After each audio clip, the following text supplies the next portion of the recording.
नमस्कार मित्रांनो, मी राहुल आणि तुमचं माझ्या कुकिंग डायरीज विथ राहुल या चॅनलमध्ये सहर्ष स्वागत. मित्रांनो, आज मी एकदम सुपर सॉफ्ट स्पॉन्जी मावा केक बनवलेला आहे. मित्रांनो, व्हिडिओमध्ये तुम्हाला दिसतच असेल की हा केक किती सुंदर दिसत आहे. ज्याप्रमाणे हा सुंदर दिसत आहे त्याचप्रमाणे याची चवही खूप छान आहे. तुम्ही हा घरी नक्की ट्राय करा. याची रेसिपी खूप सोपी आहे. चला तर मग रेसिपीला सुरुवात करूयात. सर्वात आधी आपल्याला खवा किंवा मावा लागणार आहे. आपण हा मावा घरीच बनवणार आहोत. त्यासाठी कढईमध्ये मी अर्धा कप दूध घेतलेला आहे. आता गॅस ऑन करायचा आहे आणि दूध थोडंसं गरम करून घ्यायचं आहे. दूध थोडंसं कोमट झाल्यानंतर इथे मी अर्धा कप किंवा 125 ग्रॅम मिल्क पावडर घातलेली आहे. ही मिल्क पावडर दुधामध्ये व्यवस्थित मिक्स करायची आहे आणि सतत चमच्याने हलवत राहायचं आहे. थोड्याच वेळात तुम्हाला मिश्रण घट्ट झालेलं दिसून येईल. 2-3 मिनिट झाल्यानंतर आपण या मिश्रणामध्ये थोडंसं तूप घालणार आहोत आणि मिक्स करून घेणार आहोत. 5 ते 10 मिनिटांमध्ये हे मिश्रण घट्ट होत जाईल आणि याचा छान मावा तयार होईल. तुम्ही इथे पाहू शकता आपला मावा तयार आहे. आता एका वाटीमध्ये आपण काढून घेऊयात. आता आपण केकचं बॅटर तयार करण्यापूर्वी केकसाठी लागणारा डबा तयार करूयात. त्यासाठी मी इथे चौकोनी आकाराचा डबा घेतलेला आहे. त्यामध्ये आपण खाली बटर पेपर घालणार आहोत आणि वरून तेलाने ग्रीस करून घेणार आहोत. तसेच डब्याच्या ज्या बाजू आहेत त्यांनाही आपण थोडंसं तेल लावून घेणार आहोत. आता आपण केकसाठी लागणारं बॅटर बनवूया. त्यासाठी इथे बाउलमध्ये अर्धा कप तेल घेतलेलं आहे. कोणतंही उग्र वासाचं तेल आपण वापरायचं नाहीये. जेवढं आपण तेल घेतलेलं आहे तेवढंच आपल्याला दही सुद्धा लागणार आहे. तर अर्धा कप दही मी घेतलेलं आहे. आता तेवढ्याच प्रमाणात किंवा पाऊण वाटी पिठी साखर मी इथे घेतलेली आहे. तुम्हाला जर गोड आवडत असेल तर तुम्ही ही पिठी साखर अजून घालू शकता. आता ही पिठी साखर, दही आणि तेल व्यवस्थित मिक्स करून एकजीव करून घ्यायचं आहे. ही पिठी साखर पूर्णपणे विरघळेपर्यंत आपण मिक्स करत राहणार आहोत. इथे आपली पिठी साखर विरघळलेली आहे. आता आपण यामध्ये थोड्या वेळापूर्वी बनवून घेतलेला मावा घालणार आहोत आणि व्यवस्थित मिक्स करून घेणार आहोत. माव्याच्या गुठळ्या राहायला नकोत. तुम्ही इथे पाहू शकता मावा आता व्यवस्थित मिक्स करून झालेला आहे. आता आपण यामध्ये 1 कप मैदा घालणार आहोत. आता हा मैदा मिश्रणामध्ये मिक्स करून घ्यायचा आहे. कट अँड फोल्ड मेथडने इथे मी मैदा मिक्स करून घेत आहे.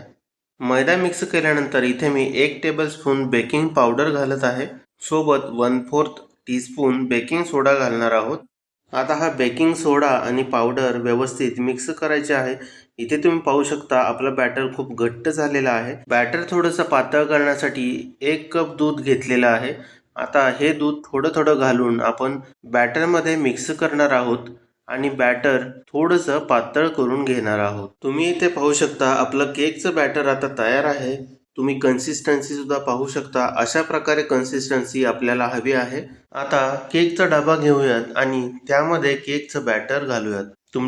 तुमच्याजवळ जर हा डबा नसेल तर कुकरचा जो गोल डबा असतो तो वापरला तरी चालेल. आता बॅटर घालून झालेला आहे. आता हा डबा थोडासा टॅप करायचा आहे म्हणजे जे बबल्स राहिलेले असतील ते निघून जातील.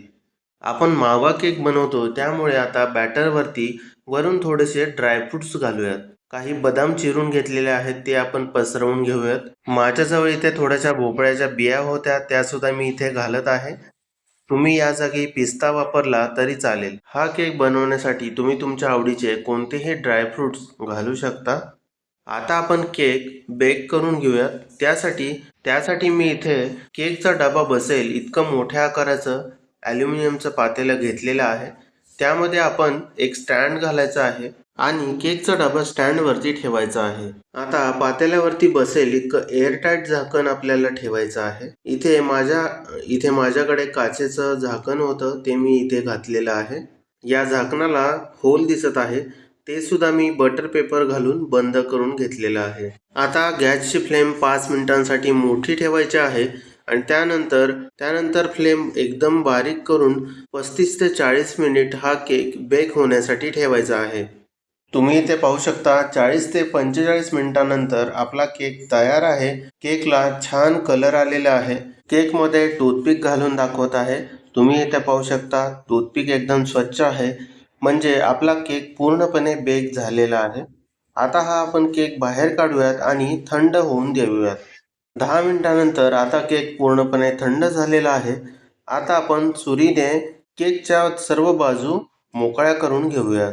सर्व बाजू मोकळ्या केल्यानंतर आपण वरून प्लेट ठेवून अशा प्रकारे केक बाहेर काढून घेऊयात. तुम्ही पाहू शकता केक किती सहजरित्या बाहेर आलेला आहे. आता आपण बटर पेपर काढून घेऊयात आणि केक सरळ करूयात. पहा केक किती सुंदर दिसत आहे. केक एकदम स्पॉन्जी झालेला आहे. तुम्हाला मी केक कट करून दाखवतो. तुम्ही इथे पाहू शकता केकला आतूनही छान टेक्स्चर आलेला आहे. एकदम जाळीदार आणि स्पॉन्जी झालेला आहे.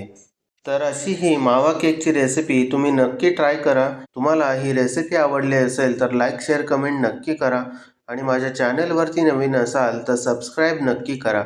धन्यवाद.